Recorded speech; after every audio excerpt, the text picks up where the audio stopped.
Janice never imagined that a routine mammogram would change her life. When she received the difficult news, she faced it with unwavering faith and confidence that everything would be all right. Her story reminds us that early detection matters, and faith gives us strength for the journey. Our title tonight, Me Too, told by Janice Bracken. Well, hello, Janice Bracken. How are you?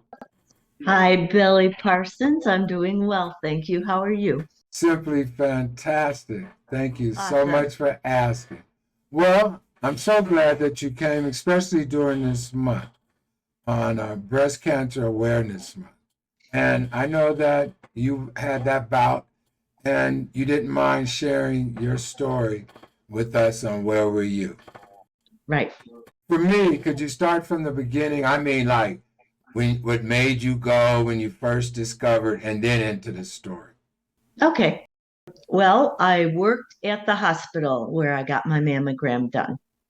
So by working at the hospital, you were basically required to get a yearly physical, and then women would be allowed to get their mammograms done as well. And it was August 9th, and I went to get my mammogram done. Thought nothing of it because I'd been doing it for years already and everything was always fine. So just went about my business. And 2 days later, I did medical transcription. And my supervisor, who was a very close friend of mine, wanted to take me out to lunch. And I said, no, we are so backed up. We can't take lunch today. It was a eat at your desk day. No, get your coat, I want to go out to lunch. Okay. Well, okay, you're the boss. Off we go to lunch. And we get in her car and she just sort of broke down. She really started crying. Mm-hmm. And she said, Dr. Hammer, who was the radiologist, told me to do your report. He didn't want anybody else in our office to do it. And they found something, and he wants to see you up in his office right now. So we did not go to lunch. I did not get any lunch. I went up to see him, and by working in the hospital, I knew all of the radiologists. I knew several of the surgeons. And he said, Janice, I want to talk to you. What we got is something very new. He said, you're a month late for your mammogram. If you had been here a month ago, it might not have even shown up. He said, but by you waiting the month, it showed up. He said, and why did you wait? I said, because I have one kid going back to college, one kid just starting college, another one going into 7th grade, and another one going into 5th. And I just been really busy getting them prepared.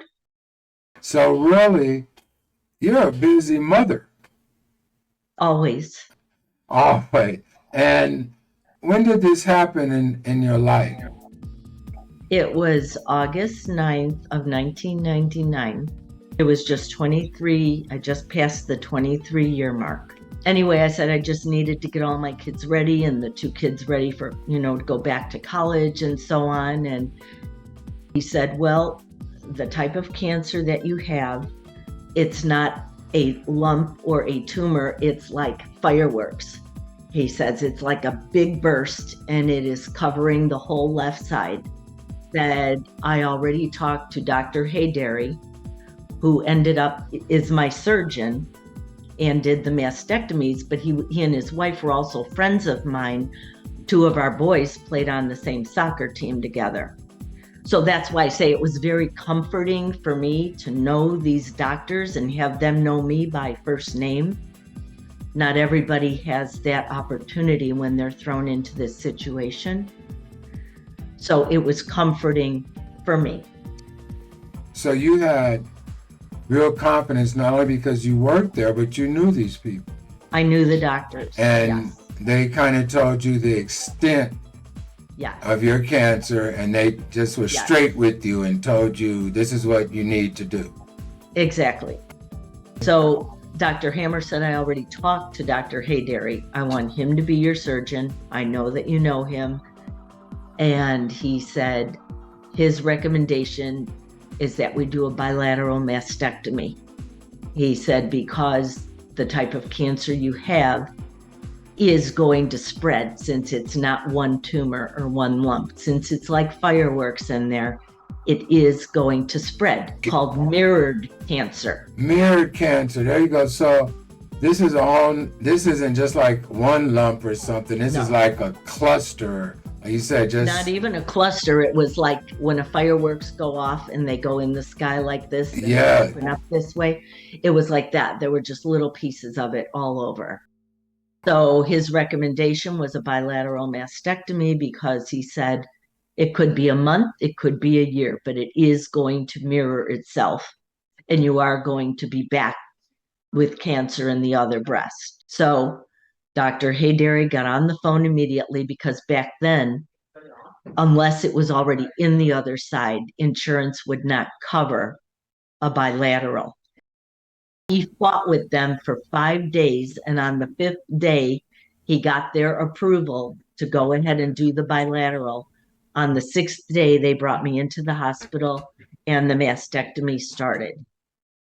So meanwhile, back at home, I decided I wasn't going to tell my 2 older sons, because I wanted them to go away to college with a clear head, not going there and being concerned with what's going on with me or whatever. Mm-hmm. That was my choice, to let them be happy and go off to college, and I would deal with them and tell them what happened afterwards, after they settled in and got their footing at school. The other 2, my daughter was going into 7th grade, my youngest son was going into 5th. I had so many consults and doctor appointments and medical calls coming in, I had to tell them, because I had to get them to the school bus on their first day. So we all went out we had a sunroom in our Crystal Lake house. We went out there, them and me, and I told them, I said, I had my physical and I had a mammogram, and they found something on it. I'm going to be very proactive and go in and get it all removed. My daughter just sat staring out the window, and my 5th grader, who was very active in the kitchen, he liked doing like new smoothies and little appetizer things and stuff. And by the way, now he is a fireman paramedic with a wife and 2 children, and he's their chief cook at the fire station. He's an excellent cook. Anyway, he would always make these concoctions and stuff. And his answer was, does this mean we can't drink out of the same cup anymore? And I said, no, I think we'll be okay to do that. If you got anything else to ask me or whatever. He didn't want to say too much right then with my daughter in the room. We talked a little more later, but his initial thing was just to be sure that we could still drink out of the cup so I could taste all the things he made. And my daughter just would not talk. She wouldn't look. She just kept staring out the window. Probably in shock. Yeah, she was. In shock. Yeah, she was scared. Were you afraid? Mostly afraid of having to leave them. I don't panic too much. I've had many things happen and I don't panic too much, but my concern was them, and she proved that to me. Later that afternoon, I walked past her room and I heard her crying. Mm-hmm. And I went in there and all she said was, "Are you gonna die?" I said, "Absolutely not." Amen. And she said, "Well, how do you know that, Mom? I know about cancer. How do you know that?" I said, "Because your father would not know how to take care of you kids. I can't leave you alone." So you're going to live no matter what. That's right. My children will be taken care of. 2 days later, I brought her to the bus stop, and then I brought him to a different bus stop, and I went to the hospital, and the surgery started. And they did the bilateral mastectomies, and they started a reconstruction. But to do the reconstruction, what they're basically doing is putting valves in there so that they could inflate them. This is the first time I heard about valves. I thought they were just little little, the little jelly ball No, thing. because what happens with my kind of cancer, they had to cut all the skin off. They had to cut everything. They had to go as close to all the muscle as possible and take everything off because they really had no way of knowing how far all these little pieces of cancer shot out. So they took everything and they took out 20 lymph nodes out of my left underarm. And those, thank goodness, all came back negative. The mastectomies did take away everything, including all the skin. When they sew the little bit of leftover skin back together, in order to be able to put implants in there, you have to be able to stretch the skin that is left. Like if you've got skin on your head, if you sew this together, you can't stretch it to put an implant or anything underneath it. So they had to, every week I would have to go in on Friday and get this water pumped in there so that it would stretch the skin.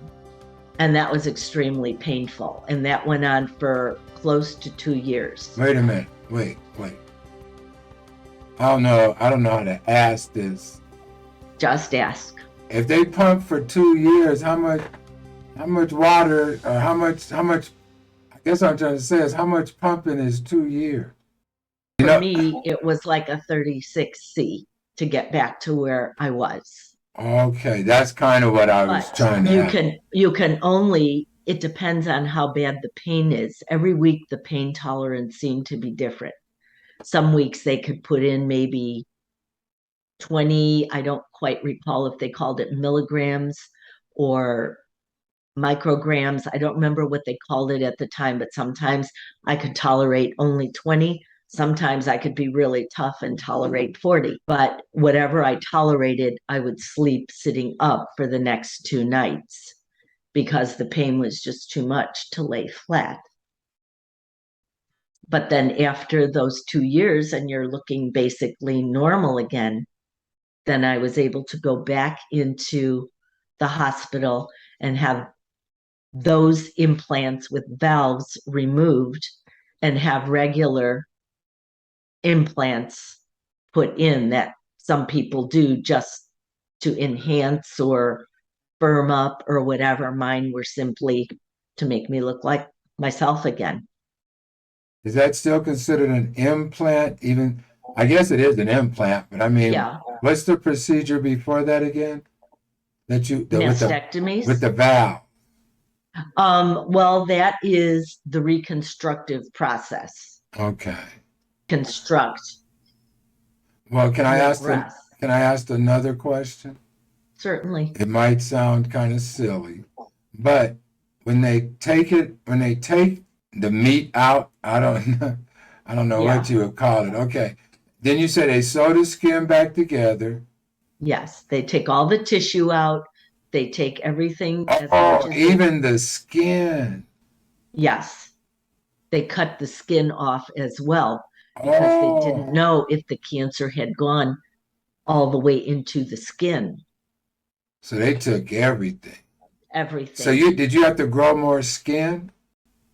Well, that's what the stretching reconstructive process was for, and that's why it was painful, because it's skin that was meant to be taut, and we're trying to stretch it, pulling it up like this so that it could make me look like a female again. Oh, you look like a female, Janice. Yeah, you know that. Okay, now, Janice, so you went through the procedure. Did you really like what it did for you? I mean, were you satisfied with the procedure? I was. I certainly was. I mean, it was certainly not what I would have chosen to happen, but the fact that it did, and I was still in my 40s when it happened, I did want the reconstructive process done.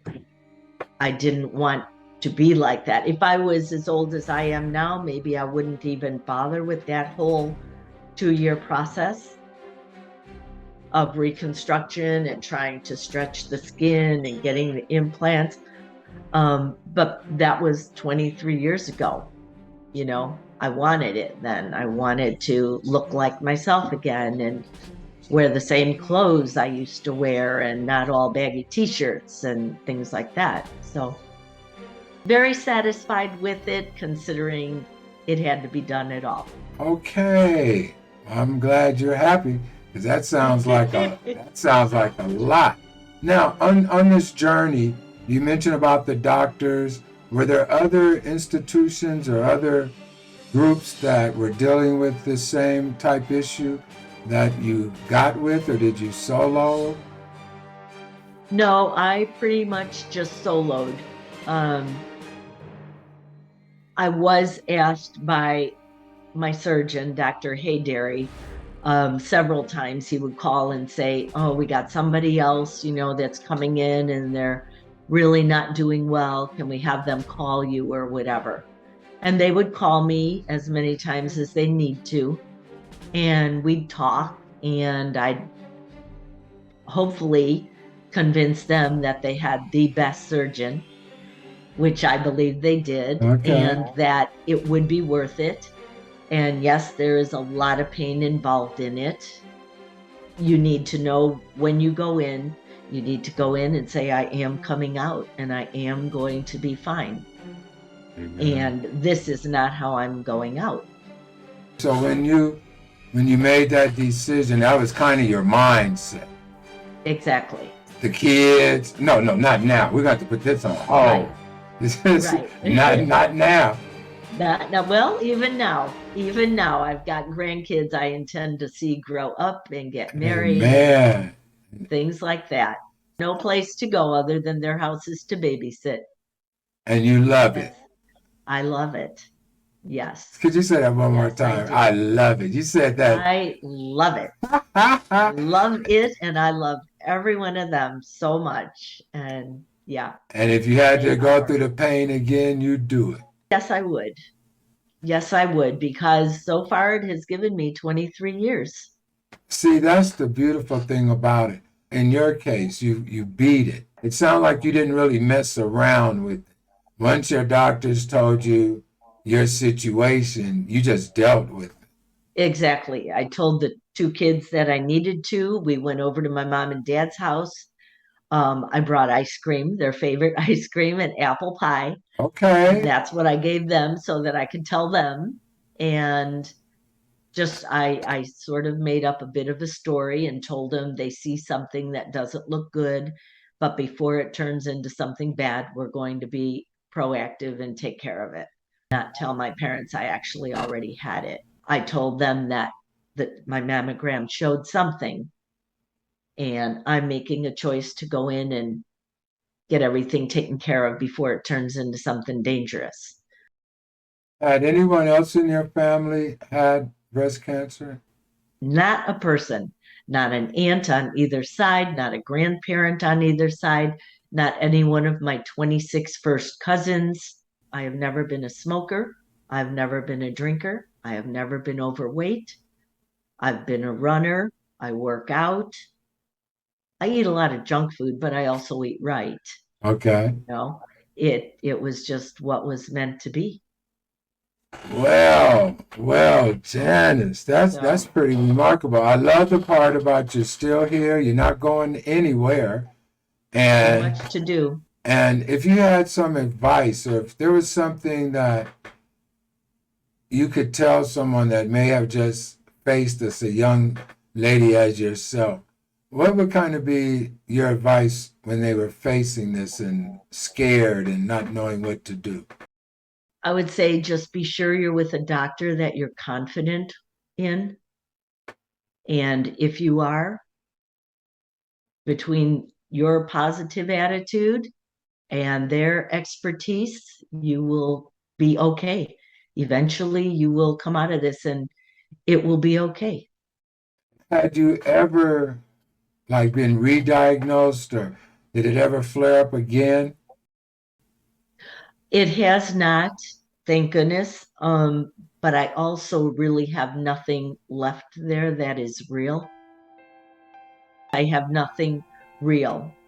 Other women that I know that have only had one side mass, or they've simply had a lump removed or whatever, they have more concerns about it with themselves than I would, because everything of mine was taken away. You know, the old God giveth and God taketh away. It was all taken away. So everything that I have there is really plastic. I don't know, but I'll take your word for it. When people get breast cancer, should they go on and just remove everything? Or is No. it a case? Okay. No, absolutely not. Everyone is different. A majority of the women that have a lump, and if they're fortunate enough to catch it as a very small lump, they will just continue going for their mammograms, maybe double up on them. But there's a good chance it will never come back again. So no, they don't take the whole breast off if they don't need to. But in your case, with the fireworks, Yeah. it was spreading and scattering, and if it gets out, then it'll get worse. Exactly, because there was no way to pick everything out from where it was, because it was spread all throughout. The surest way to control it was to get rid of all of it. I think being scared hopefully will never make somebody be too afraid to go back and do what they need to do, because they could have 23 or 33 or 43 more years if they take care of it properly. That's what our audience needs to hear. And I'm so glad that you stopped by and chatted with us a little while. Everything's going okay for you now. You're a happy grandma. Very much so. And yes, your children 10 are babies. Woo! And your children are all happy. So far, everybody is doing very well. I've had some other problems, but never anything like that. That was like the biggest surprise ever when they said that's what I had. And then all the other tests that I had came out clear. And it's like, what?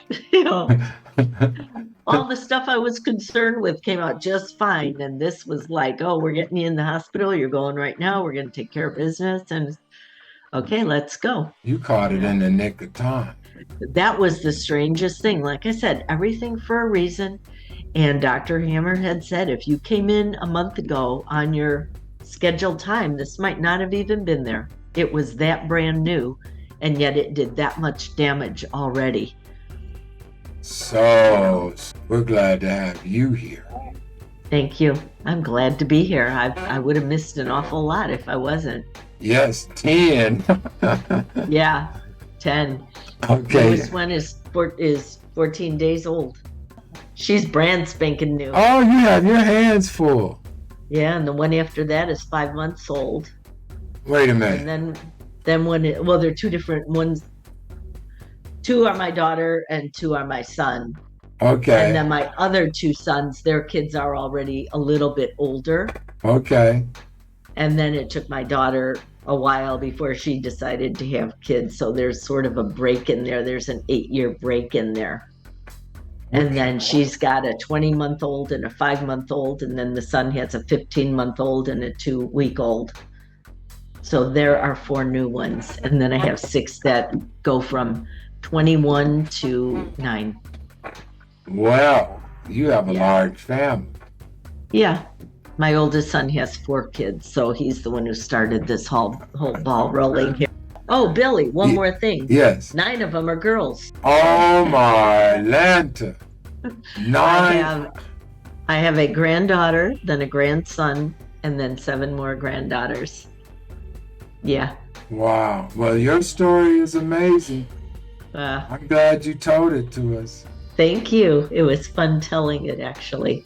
Okay. So, well, Janice, I'm really thankful that you stopped by. And I'm going to keep praying for you. And I hope everything stays very, very, what do they call it, negative for you?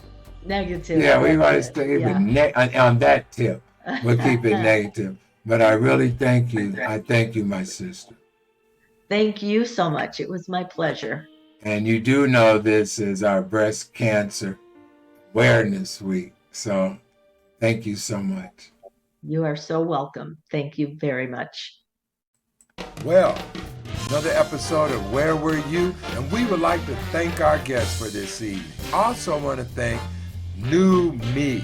New Me helps sponsor Where Were You? So go on and check it out. New Me /Arkway. Also, go on and hit that like. Go on and hit subscribe. Go on and hit that share. Go on and leave a comment. And if you find anyone that has a story, let me know. And hey, you bless someone today.